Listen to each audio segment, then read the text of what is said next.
손배꼽 인사. 안녕하세요. 안녕하세요. 위클리벳 문희정입니다. 이학범입니다. 제가 위클리벳을 하다 보니까 동물과 관련된 뉴스들은 바로바로 눈길이 가는데 네. 이번에 기사를 보다가 깜짝 놀라가지고 학범 대표한테 보냈잖아요. 네. 문화재청이 마라도에 사는 길고양이들 대대적으로 포획 중이다.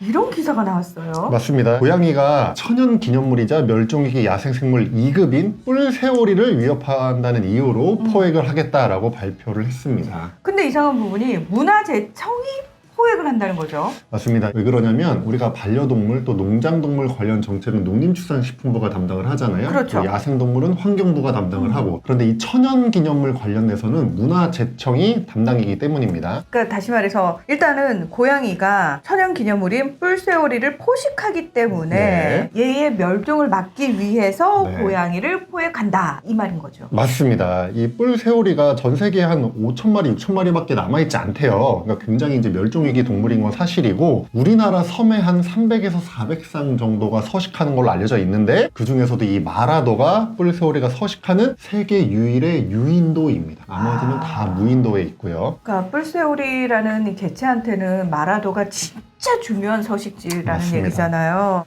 그런데 이 뿔새오리 보호를 위해서 또 다른 개체인 야생 길고양이들 개체 수 조절이 필요해 보인다 이 얘긴데, 근데 이번에 이렇게 뭐 대대적으로 포획을 한다 할 정도로 논란이 된 이유가 있나요? 사실 이번이 처음은 아닙니다. 2016년에 환경부에서 철새 양자회의 국가보고서라는 걸 발표했는데요. 여기에서 뿔새오리를 위협하는 주요 요인으로 고양이를 이미 선정한 적이 있고요. 2019년에는 관련 논문이 발표된 적도 있습니다. 서울대학교 산림과학부 대학원에서 발표된 논문인데, 논문 제목이 마라도의 뿔새오리 개체군 보존을 위한 고양이 서식 현황과 행동권 및 생존 능력 분석인데, 뭐 어떻게 보면 이번 논란과 관련해가지고 상당히 맞춤형 논문이다 이렇게 볼 수도 있을 것 같아요. 맞습니다. 완전히 맞춤형 논문인데요. 이게 오랫동안 뿔새오리를 연구를 해오셨고, 또 뿔새오리 보호를 위해서 마라도에 있는 고양이를 모두 데리고 나와야 한다라고 주장하는 최창용 서울대 산림과학부 교수님이 계신데, 그 네. 교수님 방에서 나온 논문입니다.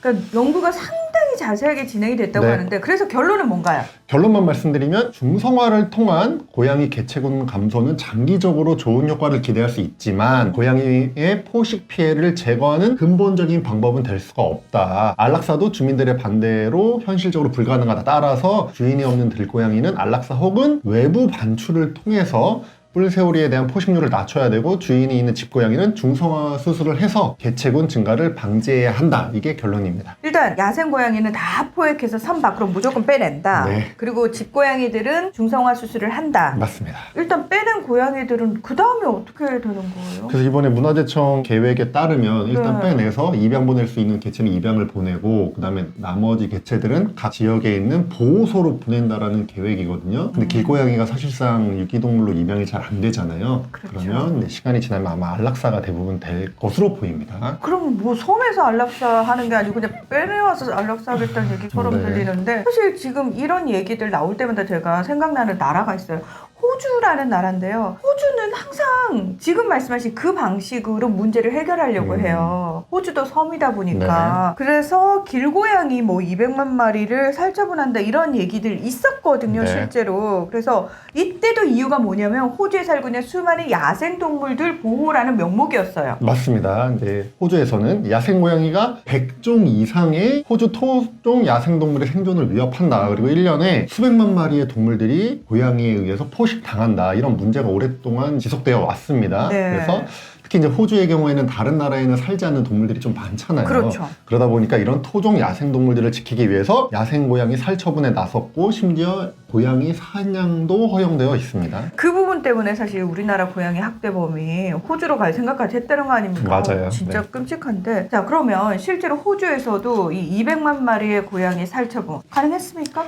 정확하게 200만 마리가 다 됐다 뭐 이런 건 자료를 찾을 수는 없었어요. 네. 그런데 이 계획이 발표된 뒤에 한 달 동안에 21만 마리 이상의 고양이가 살처분됐다 이런 얘기가 나왔거든요. 그러니까 현재 진행형으로 봐야 될 것 같고요. 또 호주에서는 이 큐리오시티라고 하는 먹이를 이용한 독약을 활용해서 길고양이 개체수를 줄이는 장기 프로젝트도 진행을 하고 있습니다. 먹이를 이용한 독약이요. 사실 우리나라도 라쿤 같은 야생동물을 통해서 광견병이 전파되는 걸 막기 위해서 네. 먹이 백신이라는 걸 사용을 해요. 고기 덩어리에 이제 백신을 넣어가지고 뿌리고 먹으면 이제 백신 효과가 나타나는 건데 비슷한 원리입니다. 그래서 소세지 같은 거 안에다가 독소가 들어있는 캡슐을 넣어가지고 이제 뿌리는 거죠. 그럼 고양이가 그걸 먹고 산소 결핍으로 죽게 되는 그런 원리입니다. 얘기만 들어도 좀 끔찍하긴 한데 저는 이런 문제들 항상 얘기 나올 때마다 근데 1차원적인 해결 방법이잖아요. 이게 과연 진짜 근본적인 해결이 될 수 있을까라는 의구심이 늘 들어요. 사람들은 어떤 문제가 발생하면은 그 개체수만 딱 없애버리면 마치 문제가 다 해결될 것처럼 얘기를 하지만 실제로 그런 인위적인 시도를 했을 경우에